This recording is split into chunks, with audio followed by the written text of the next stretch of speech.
दोस्तों नमस्कार। वृश्चिक राशि वाले मेरे मित्रों, आप सभी का ज्योतिष के इस बेहद ही खास और आपके जीवन को बदल देने वाले कार्यक्रम में बहुत बहुत स्वागत है।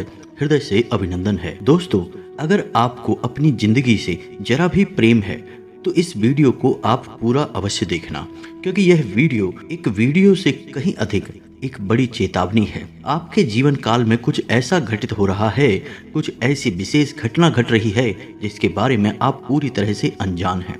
एक देवी हैं जो आपसे पूरी तरह से नाराज होने वाली हैं, या यूं कहें कि नाराज हो चुकी हैं, और इसके दुष्परिणाम आपके जीवन काल में कुछ ही समय में दिखाई देने शुरू हो जाएंगे। आपके ऊपर से एक ऐसी छाया हटने वाली है, या यूं कहें कि हट चुकी है, अब उसका अंश मात्र ही आपके ऊपर बना हुआ है। तो जब यह छाया आपके ऊपर से हटेगी तो आपको कई तरह की परेशानियों का सामना करना पड़ेगा, लेकिन मुख्य तौर पर 3 मुख्य समस्याएं आपके सामने आएंगी, जिनके बारे में हम आगे आपको इस वीडियो में बताने जा रहे हैं। दोस्तों, यकीन मानिए, ये एक ऐसी देवी हैं जो आपको पिछले लंबे समय से, या यूं कहें कि पिछले कई वर्षों से बचाती हुई चली आ रही हैं, लेकिन आपने इनकी लगातार अनदेखी की है, लगातार निरादर किया है। इस वजह से अब देवी आपसे रुष्ट हो चुकी हैं और आपको छोड़कर जाने वाली हैं। दोस्तों, हम आपको बता दें कि आपके पिछले जीवन काल में आप विचार करके देखिए, कई बार ऐसी परिस्थितियों का निर्माण हुआ है जब आपको कहीं बाहर निकलने का, यानी कि परिस्थितियों से बाहर निकलने का कोई रास्ता दिखाई नहीं दे रहा था, और कई बार तो स्थिति इतनी खराब हो चुकी थी कि आपको ऐसा लगता था कि अब आपको अपना जीवन समाप्त कर देना चाहिए। जी हाँ दोस्तों, या फिर कोई दुर्घटना या फिर किसी का किया कराया किसी प्रकार की ऐसी घटना जरूर हुई है जिससे आपकी जान जाते जाते बची है। तो दोस्तों, जानते हो, यह आपकी जो जान है आज आपके पास, यह किसकी देन है? यह इन देवी की देन है, जिन्होंने आपकी हर पल रक्षा की है, आपको हर मुसीबत से हाथ पकड़कर बाहर निकाला है, और आज भी आप जो मुसीबतों से जूझ रहे हैं, कहीं ना कहीं उन मुसीबतों से लड़ने की, उनसे बाहर निकलने की इच्छा शक्ति जो आपके अंदर है, वह भी इन देवी की ही देन है। लेकिन दोस्तों, दुख की बात यह है कि आपको अब तक इस बात का एहसास ही नहीं है, और आपने इन देवी के नाम से एक छोटी सी पूजा पाठ भी नहीं की है। दोस्तों, हम आपको एक और विशेष बात बता दें कि वैसे तो ये देवी आपका साथ कभी छोड़ने वाली नहीं है, लेकिन कुछ आपके आचरण ऐसे हुए हैं, या यूं कहें कि अनजाने में आपसे कुछ भूलें ऐसी हुई हैं, जिसकी वजह से देवी आपसे अब रुष्ट हो चुकी हैं, या यूं कहें कि निराश हो चुकी हैं, और अब मजबूरी है कि अब वे आपका साथ छोड़कर जाने वाली हैं। तो अब आपको सतर्क होना बहुत आवश्यक है, क्योंकि दोस्तों, यदि आपके ऊपर से देवी की यह छाया, या यूं कहें कि रक्षा कवच एक बार हट गया, तो फिर आपके लिए विपत्तियों का जो अंबार लगेगा, जो आपके ऊपर मुसीबतों का बड़ा पहाड़ टूटेगा, उसके बारे में आपने सपने में भी सोचा नहीं होगा। तो दोस्तों, वीडियो बहुत ही खास है। इस वीडियो में जो भी जानकारी हम आपको बता रहे हैं, वह एक एक जानकारी शास्त्रों से प्रमाणित है, साथ ही साथ ज्योतिषीय आकलन पर आधारित है। तो आपको यह वीडियो पूरा देखना है, और हर एक बात जो हम आपको बता रहे हैं उसे समझते हुए अपने जीवन में उसे उतारना शुरू कर देना है।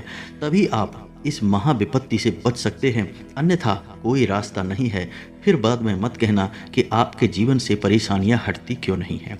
दोस्तों, ऐसा भी हो सकता है कि किसी जातक के कर्म की शक्ति कम प्रबल होगी, या भाग्य शक्ति कम प्रबल होगी, तो ये देवी उस जातक का साथ छोड़ भी चुकी होंगी। तभी हम कई जातकों के ऐसे कमेंट पढ़ते हैं कि हमारे जीवन में अचानक इतनी सारी मुसीबतें कहाँ से आ गईं, कहाँ से ये विपत्ति हमारे ऊपर टूट पड़ी है।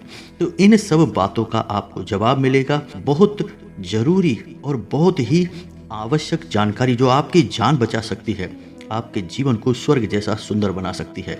यह जानकारी हम आपको देने जा रहे हैं। वीडियो को पूरा देखना है, अकेले में एकांत में देखना है, ताकि हर बात आपको अच्छी तरह से समझ में आ सके। वीडियो के अंत में हम आपको एक ऐसा महाशक्तिशाली उपाय भी बताएंगे, जिसको एक बार कर लेने मात्र से आपके ऊपर ऐसी एक दिव्य छाया आ जाएगी, या यूं कहीं कि एक ऐसा दिव्य रक्षा कवच आपके आसपास निर्मित हो जाएगा, जिससे आपके ऊपर जीवन भर फिर कोई मुसीबत आएगी नहीं। दोस्तों हम यह नहीं कह रहे कि आपको मुसीबतों से हमेशा के लिए छुटकारा मिल जाएगा। छोटी मोटी परेशानियां तो आती ही रहती हैं, लेकिन कोई ऐसी बड़ी महाविपत्ति नहीं आएगी जिससे आपका जीवन ही अस्त व्यस्त हो जाए। जी हाँ दोस्तों, तो ध्यान से देखें वीडियो को। चलिए आज के इस वीडियो को बिना किसी विलंब के प्रारंभ करते हैं और आपको देते हैं अनमोल जानकारी का एक हीरा जो आपके जीवन को भी कीमती बनाएगा और प्रकाशवान बनाएगा। लेकिन इससे पहले आपसे एक निवेदन है कि कमेंट में पूरे भक्ति भाव के साथ जय माँ भद्रकाली लिखना ना भूलें। दोस्तों, माता का प्रेम और आशीर्वाद आपको बहुत ज़रूरी है प्राप्त कर लेना, और यदि हो सके तो एक बार नहीं 3 बार लिखना, जय माँ भद्रकाली रक्षा करो। दोस्तों, माता आपसे बहुत प्रसन्न होंगे। साथ ही साथ दोस्तों, यदि आप चैनल पर पहली बार आए हैं तो हमारा आपसे हाथ जोड़कर निवेदन है कि आप हमारे चैनल को सब्सक्राइब करके बगल में जो घंटी का निशान है उसे भी अवश्य दबा दें।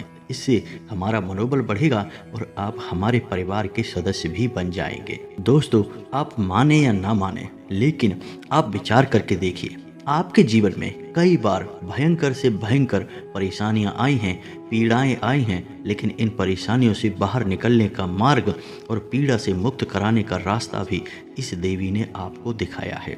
कई बार तो आपको ऐसा लगा जैसे कि आपका बहुत भारी नुकसान हो जाएगा, लगभग जनहानि तक स्थिति पहुंच गई, यानी कि किसी न किसी की मृत्यु निश्चित थी या फिर आपकी ही जान पर बन आई थी, लेकिन तब भी आपके प्राणों की रक्षा करने वाली यही देवी थी। हम कह सकते हैं कि आपके आसपास एक ऐसा अदृश्य रक्षा कवच इस देवी ने बना दिया था जो आपको हर एक मुसीबत से बचा रहा था या फिर आपको बड़ी से बड़ी मुसीबत से लड़ने की शक्ति दे रहा था।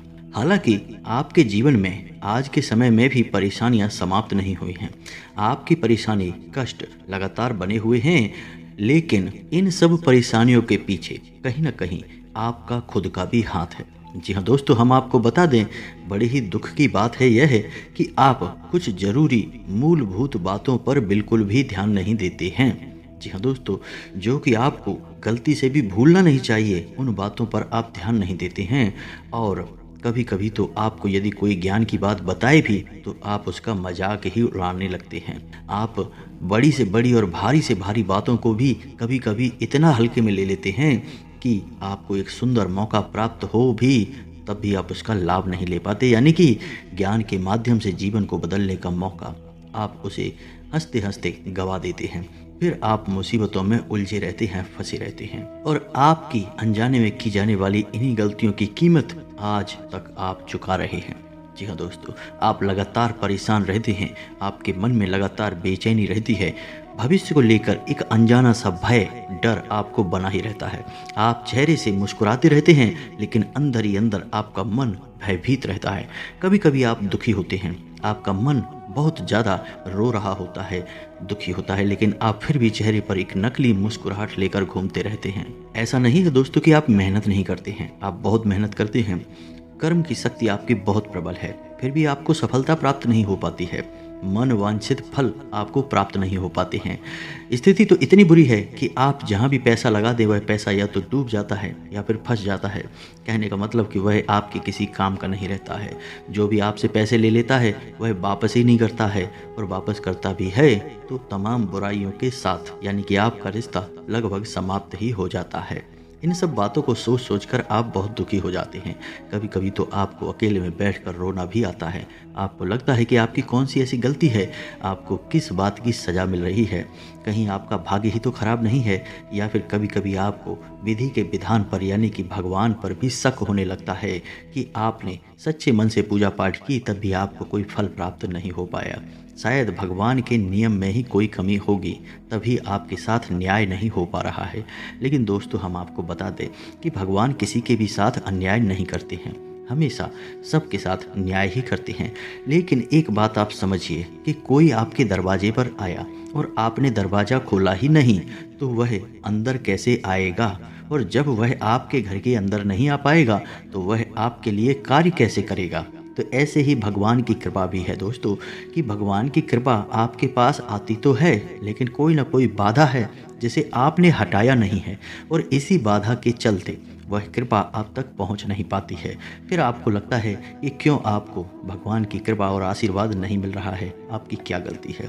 तो आपकी जो गलती है वही हम आगे आपको बताने जा रहे हैं और इन गलतियों को सुधार करने के बाद दोस्तों हम गारंटी देते हैं कि आप निश्चित तौर पर सुखी हो जाएंगे, आपका हर एक कष्ट समाप्त हो जाएगा, आपकी मेहनत का आपको पूरा फल प्राप्त होगा। सीधे शब्दों में यदि कहा जाए तो आपके दुख के दिनों का अंत निश्चित है।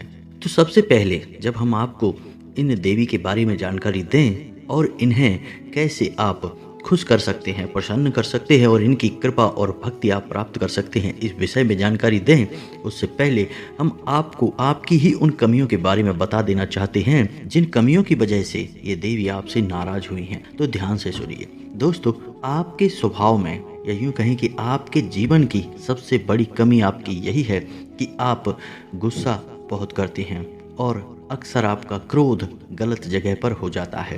अब आप ध्यान से सुनिए, क्रोध कितना भयानक हो सकता है इस बात का प्रमाण हमारे शास्त्रों में मिलता है कि यदि आपने 1 मास तक तप किया, पूजा पाठ किया, घंटों नाम जप किया और एक बार क्रोध कर लिया तो संपूर्ण तप और पूजा पाठ का फल समाप्त हो जाता है।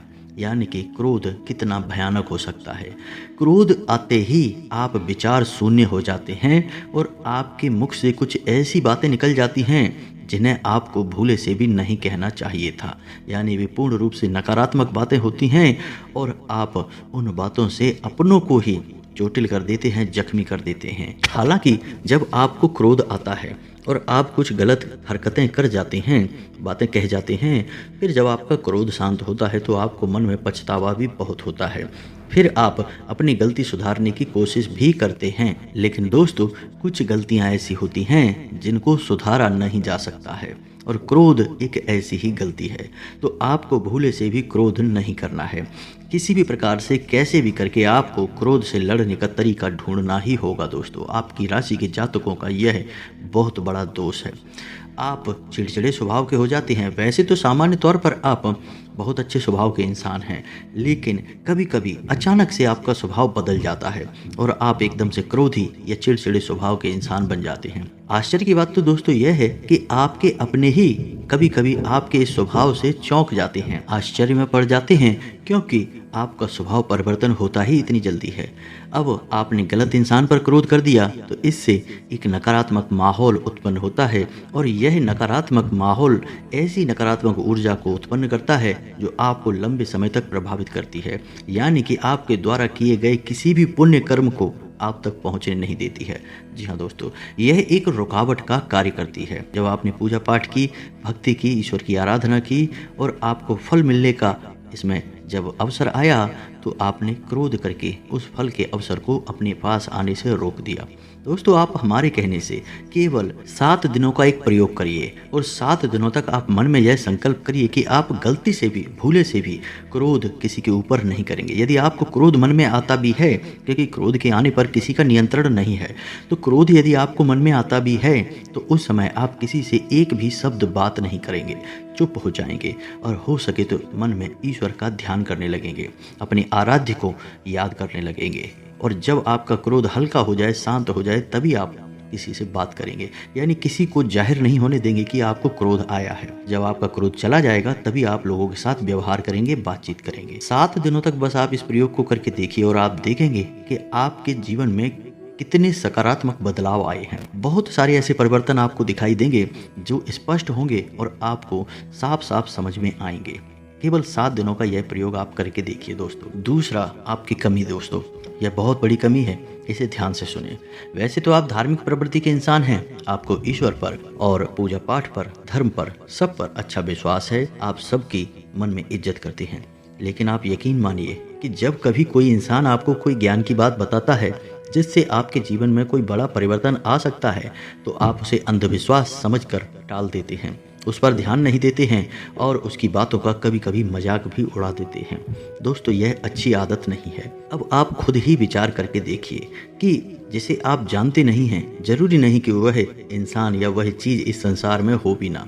जैसे कि आप विदेश में अमेरिका की ही बात कर लें कि अमेरिका का बस आपने नाम सुना है, कभी आप वहाँ पर गए नहीं हैं और कभी आपने अमेरिका जाने का अनुभव नहीं लिया है, बस नाम मात्र सुना है। तो क्या आप यह कह सकते हैं कि अमेरिका नाम की कोई देश या कोई जगह है ही नहीं इस संसार में? जी नहीं दोस्तों, आप यदि नहीं जानते हैं तब भी अमेरिका तो है ही। इसी तरह दोस्तों, आप ईश्वर की शक्ति को या फिर भूत प्रेत और नकारात्मक शक्तियों को आपने नाम तो सुना है, लेकिन आप अंधविश्वास कहकर यदि टाल देंगे तो इसका मतलब यह नहीं कि वे शक्तियां हैं नहीं। वे शक्तियां हैं दोस्तों, और उनका प्रभाव जीवन पर 100% होता है। दोस्तों, हमने लोगों के जीवन को अपनी आंखों के सामने बदलते देखा है। यानी जहां वो एक एक पाई पाई को मोहताज थे, पैसे पैसे की मारामारी जीवन में थी, वहीं उन्होंने सच्चे मन से कुछ उपाय करना शुरू कर दिया। और दोस्तों, यकीन मानिए कि 6-8 महीनों में ही, यानी 1 साल भी पूरा नहीं हो पाया, और उनके जीवन की दशा पूरी तरह से बदल गई। पैसे की परेशानी पूरी तरह से समाप्त हो गई और मानसिक सुकून जीवन में आ गया। दोस्तों, आप यकीन मानिए, चीज़ें होती तो हैं, बस आप उन पर विश्वास नहीं कर पाते हैं। कभी आपको कोई ये कहे कि इस स्थान पर दीपक जलाइए, तो आपके मन में कभी कभी ऐसे प्रश्न आ जाते हैं कि एक दीपक जलाने से क्या हो जाता है। कभी आपको कोई कहे मंदिर चले जाइए, तो आपको लगता है कि मंदिर जाने से क्या हो जाता है, ये कौन सी बड़ी बात है, इससे कौन सा अंतर आ जाएगा। दोस्तों, दीपक की शक्ति का एहसास आपको कब होगा? आप समझिए, दीपक में क्या है? दीपक में ज्योति है, अग्नि है। और अग्नि क्या है? ऊर्जा का सबसे शक्तिशाली स्वरूप है। अग्नि भोजन को पका सकती है, जीवन को सुंदर बना सकती है और जीवन में विनाश भी ला सकती है। तो अग्नि वही है जो उस दीपक में है, और वही हमारे घर के रसोई घर में है, चूल्हे में है, जो हमें भोजन देती है। तो अग्नि बहुत शक्तिशाली है। तो जब हम अग्नि किसी देवी देवता को याद करके प्रज्वलित करते हैं, विशेष तौर पर ध्यान करते हुए दीपक को प्रज्वलित करते हैं, तो वह शक्ति तुरंत आपकी ओर आकर्षित होती है। इसीलिए दीपक का प्रभाव बहुत अधिक होता है, इसे हल्के में मत लेना दोस्तों। आप यकीन मानिए कि जो छोटे छोटे उपाय हैं, जैसे दीपक जलाना है, मंदिर जाना है, हनुमान चालीसा पाठ करना है, या तमाम तरह के और भी उपाय हैं। गणेश जी को जैसे दूब के छोटे छोटे से बंडल अर्पित करना है, या फिर मोदक अर्पित करना है, ये सारे जो छोटे छोटे उपाय हैं, इन उपायों से हमारे पुराण भरे पड़े हैं। चाहे विष्णु पुराण की बात करें, चाहे शिव पुराण की बात करें, या फिर गरुड़ पुराण की बात करें, सभी पुराणों में तमाम उपाय जो जीवन को सुंदर और सरल बना सकते हैं भरे पड़े हैं दोस्तों। और ये उपाय क्यों लिखे गए हैं? ये ऋषि मुनियों के द्वारा लिखे गए उपाय हैं दोस्तों, कोई छोटे मोटे उपाय नहीं हैं। और इन उपायों का मकसद केवल यही है कि आपकी ओर शुद्ध सकारात्मक ईश्वर की ऊर्जा आकर्षित हो, ईश्वर का आशीर्वाद जिसे हम कह सकते हैं वह आपको प्राप्त हो। अब ये उपाय क्यों लिखे गए हैं? ताकि जनमानस यानी हम और आपके जीवन में प्रकाश आ सके, सकारात्मकता आ सके, जीवन सुंदर बन सके। और यदि हम ही अपने पुराणों में लिखी हुई बातों को सत्य नहीं मानेंगे और उनके अनुसार जीवन को नहीं जिएंगे, तो फिर हमारा जीवन बदलेगा कैसे? क्योंकि हमारे जीवन को बदलने का रास्ता तो वही है। हमने अपने जीवन की शुरुआत ही वहीं से करी है, हमारे धर्म से, हमारे शास्त्रों से। जैसे कि हमारे जन्म से पहले ही जो संस्कार होता है, गर्भाधान संस्कार है। और आपने जिसका नाम सुना होगा, वैसे तो बहुत संस्कार होते हैं, कुल 16 संस्कार होते हैं, लेकिन आपने सबका नाम नहीं सुना होगा, लेकिन कुछ का आपने नाम अवश्य सुना होगा। जैसे कि नामकरण संस्कार, मुंडन संस्कार, विवाह संस्कार, उपनयन संस्कार वगैरह वगैरह। तो दोस्तों, ये जो संस्कार हैं, ये हमारे वेदों की, हमारे पुराणों की परंपरा से आते हैं और हमारे जीवन को प्रकाशवान और शुद्ध बनाते हैं। इससे ईश्वर की कृपा और आशीर्वाद हमें प्राप्त होती है। दोस्तों, इन सब बातों को हमने आपसे इसलिए बताया कि आप जो भी उपाय किसी ने आपको बताए हैं, उन पर विश्वास करें और उन्हें सच्चे मन से अपने जीवन में अपना कर जीवन को बदल डालें। इसीलिए हमने आपको इस सब बातों के बारे में बताया है। अब चाहे उपाय हम बताएं दोस्तों, हम यह नहीं कह रहे कि आप हमारी हर बात को मान लें, लेकिन कोई भी उपाय आपको बताता है और वह ज्ञानी इंसान है, तो आप उस उपाय को एक बार अपने जीवन में आजमाएं जरूर। उपाय करने में कोई खर्चा नहीं होता दोस्तों, बस थोड़ी सी मेहनत लगती है। और मेहनत करने में जाता ही क्या है दोस्तों? विश्वास रखें, भाव रखें और मेहनत करें, जीवन बदलेगा 100%, हम गारंटी देते हैं। हमने सैकड़ों हजारों लोगों के जीवन को अपनी आंखों के सामने बदलते देखा है उपायों के माध्यम से। तो दोस्तों, हम आपको बता दें कि कौन सी हैं वो देवी जो आपसे नाराज हो चुकी हैं और आपके जीवन से अब जाने वाली हैं। बेहतर यह होगा कि आप उन देवी को प्रसन्न करें और उनके लिए कोई ना कोई पूजा पाठ कर्म अवश्य ही प्रारंभ कर दें, अन्यथा आपके जीवन में बहुत बड़े बड़े अनर्थ होने शुरू हो जाएंगे। आपको यकीन ना हो तो बस आप अगले 10 से 15 दिन का इंतज़ार करिए दोस्तों। आपके जीवन में बहुत ही भयानक और कठिन परेशानियाँ या सूचनाएँ हासिल होनी शुरू हो जाएँगी आपको। ऐसी-ऐसी खबरें आपको मिलेंगी जिनके बारे में आपने सपने में भी नहीं सोचा होगा, क्योंकि आपका रक्षा कवच तो आपके पास से हट गया। तो ध्यान से सुनिए, वे देवी हैं आपकी कुल देवी। जी हाँ दोस्तों, हो सकता है कुल देवता भी हों, लेकिन हम उन्हें कुल देवी ही कहेंगे। अधिकतर मामलों में यही होता है। भगवान श्री कृष्ण से लेके भगवान श्री राम से लेके हर एक राजा महाराजा या फिर कोई भी बड़े से बड़ा नाम उठा लीजिए दोस्तों, सबकी कुल देवी हुआ करती थी और वे अपने जीवन के छोटे बड़े सभी कार्य कुल देवी की पूजा पाठ के बाद ही प्रारंभ किया करते थे। अब आप हमें विचार करके बताइए कि आपने पिछली बार अपनी कुल देवी की पूजा कब की थी? क्या आपको पता भी है कि आपकी कुल देवी कौन है? बहुत से लोगों को तो अपनी कुल देवी के बारे में ही पता नहीं है कि वे कौन सी हैं। उनकी पूजा पाठ करना तो बहुत दूर, एक उनके नाम का दीपक तक नहीं जलाते दोस्तों। जानते हैं कि प्राचीन काल में बड़े बड़े राजा महाराजा जब युद्ध लड़ने जाते थे तो कुल देवी से आज्ञा मांग कर जाते थे। जब युद्ध जीत कर आते थे तो अपनी जीत कुल देवी को समर्पित किया करते थे। कुल देवी का महत्व का बखान दोस्तों यदि हम करें तो एक ऐसा ही वीडियो और बनकर तैयार हो जाएगा, लेकिन दोस्तों समय का अभाव है, इस वजह से हम आपको सारी बातें संक्षिप्त में बता रहे हैं। बस आप हमारे कहने से इन बातों पर विश्वास करिए और अपनी कुल देवी को ढूंढिए। वैसे तो कुल देवी के नाम का एक दीपक हम आपको अपने पिछले कई वीडियो में बता चुके हैं कि आप अपने मुख्य दरवाजे की, यानी आपका जो घर है उसका जो मुख्य दरवाजा है उसके बीचों बीच दहलीज पर एक दीपक शाम के समय अवश्य जलाया करिए। यह दीपक कुल देवी के नाम का होता है और इस दीपक की बाती बाहर की ओर होनी चाहिए दोस्तों। और याद रखें कि जब तक यह दीपक जले तब तक उस दीपक को कोई छुए ना, यानी कि दरवाज़ा है तो हो सकता है कि कोई लापरवाही दिखाए और वहाँ से गुजरे और वह दीपक को पैर लग जाए।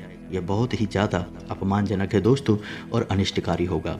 तो आपको इन सब छोटी छोटी बातों का ध्यान रखना है। लेकिन दोस्तों ज़रूरी बात यह है कि आपको पता भी तो लगाना है कि आपकी कुल देवी या देवता हैं कौन, क्योंकि जब तक आप पता नहीं लगाएंगे इनकी संपूर्ण कृपा आपको प्राप्त हो नहीं पाएगी दोस्तों। तो यदि आपको अपनी कुल देवी या देवता के बारे में पता लगाने की विधि जाननी है दोस्तों, तो आप हमें कमेंट करके बताइए। हम अपने अगले वीडियो में इस विषय पर विस्तार से आपको जानकारी देंगे और गारंटी देते हैं कि 7 दिनों के भीतर भीतर आपकी कुल देवी या देवता आपको सपने में आकर प्रत्यक्ष दर्शन देंगे और आपको अपने बारे में बताएंगे। आपको 100% पता चल जाएगा कि आपकी कुल देवी या देवता कौन है। तो इस विधि के बारे में यदि आपको जानना है तो आप कमेंट करके हमें बताएं, हम इसके ऊपर एक विशेष वीडियो बना देंगे।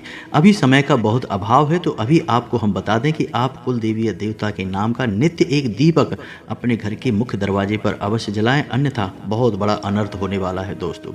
आपने जीवन भर से कुल देवी या देवता के बारे में विचार नहीं किया है, अब आपकी कुल देवी आपसे नाराज हो चुकी हैं। यकीन मानिए दोस्तों, आपके जीवन के बढ़ते हुए कष्ट इस बात का प्रमाण हैं। कुल देवी आपके कुल की पालनहार हैं, रक्षक हैं, आपके भले बुरे में आपकी मदद करने वाली हैं, तो उनका सम्मान होना बहुत आवश्यक है। तो दोस्तों उम्मीद है कि हमने जो जानकारी आपको दी है वह आपको समझ में आई होगी और उस जानकारी का आप कुछ लाभ अवश्य ले पाएंगे। इसी के साथ साथ आज के इस वीडियो को विराम देते हैं। कमेंट में पूरे भक्ति भाव के साथ जय माँ भद्रकाली लिखना ना भूलें, माता का सीधा प्रेम और आशीर्वाद आपको प्राप्त होगा। मिलते हैं अगले ज्ञानवर्धक वीडियो में, तब तक के लिए धन्यवाद। जय माता की।